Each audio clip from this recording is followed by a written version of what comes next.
কেটে গেল অনেকটা সময়। অবন্তীনগরের রাজকন্যা স্বয়ংবর সভা। সোনার হাঁসের পরামর্শে মোহন এলো সেখানে। অনেক বীর রাজপুত্র এসেছেন।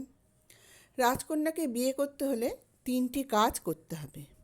রাজ্যের পূব দিকে একটি সরোবর আছে, সেখানে আছে একটা হীরের আংটি, সেটা তুলে আনতে হবে। হাঁসের সাহায্যে মোহন সরোবরের মধ্যে থেকে তুলে আনলো হীরের আংটি। এর পরের কাজ, পশ্চিম দিকে এক সরোবর আছে, সেখানে 3 ভয়ঙ্কর দৈত্য পাহারায় থাকে। সেখানে ফোটে সোনার পদ্ম, সেই পদ্ম তুলে আনতে হবে মোহনকে। মোহন সোনার পদ্মও নিয়ে এলো। মোহনের শেষ কাজ হলো, অবন্তীনগরের উত্তরে এক জঙ্গল আছে, সেখানে উড়ন্ত হাতি আছে, সেই হাতি মোহনকে নিয়ে আসতে হবে। মোহন সোনার হাঁসের পরামর্শে সেই জঙ্গল থেকে ধরে নিয়ে এলো সেই উড়ন্ত হাতিকে। রাজা তো খুব খুশি হলেন।